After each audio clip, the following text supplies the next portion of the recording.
Good morning, everyone. Well, what a way to start a new work week. Just some exceptionally hot temperatures this afternoon.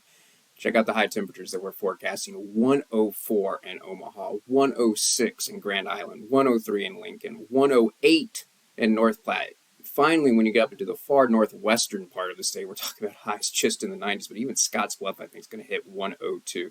Needless to say, these are record-breaking temperatures way above normal for this time of year.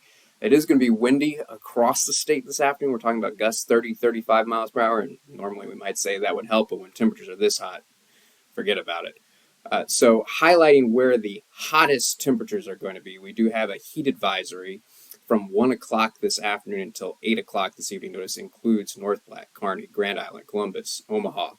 And basically what this is highlighting, with this kind of heat, it's one of those days where try and spend as much time inside in the air conditioning as possible. If you do have to be out, especially during the afternoon hours, please drink plenty of water and also take breaks.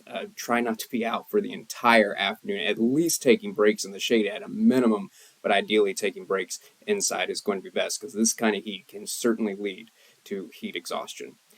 I do also have to mention a small chance of rain beginning late this afternoon. I think dry this morning through the mid-afternoon, but notice maybe as early as about 6 o'clock, we might see a couple of showers or storms pop up in the central part of the state. And I really think that's probably where the activity is going to be limited to. So places like Kearney, Grand Island, you do have a chance of rain late this afternoon, early this evening. But notice how that activity really fizzles out. And by 10 o'clock, we're back to completely dry conditions. And they could be thunderstorms, but not worried about severe storms. And obviously, not much going on. So let's jump ahead to tomorrow morning, where it's going to be completely dry in the early morning hours. But in the early afternoon, I'm not going to rule out a few showers beginning to pop up. Probably the best chance is going to be over in the far western part of the state, in the Panhandle.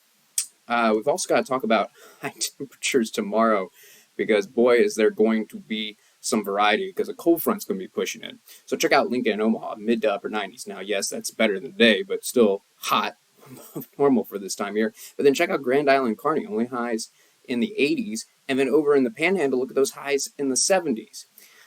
Tomorrow, we're going to call it windy in the far eastern part of the state, windy in the Panhandle, but the wind's a little bit lighter in the central part of the state, just breezy conditions. So those gusts 20, 25 miles per hour. Those gusts will be in that 30 to 40 mile per hour range in the far eastern and western part of the state.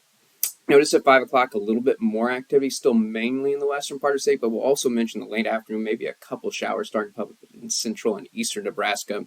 The biggest question is what's going to happen during the early evening hours. Now, this model is saying good chance of storms 8 o'clock in the evening for places like Lincoln and Omaha, maybe Kearney and Grand Island. However, some models aren't as impressive with it, and they develop some storms, but not as many. They're weaker, so a little bit of uncertainty of what's going to happen during the late afternoon, early evening hours for tomorrow. But there is a chance for storms, and the problem is there are enough ingredients where if those storms develop, they could be severe. So that's right. For now, for the late afternoon, evening hours tomorrow, Kearney, Grand Island, Columbus, Lincoln, Omaha, Beatrice, under that marginal risk, level 1 out of 5 for severe storms. So something to keep in mind for late afternoon tomorrow, evening tomorrow. And of course, I'll bring you an update tomorrow morning.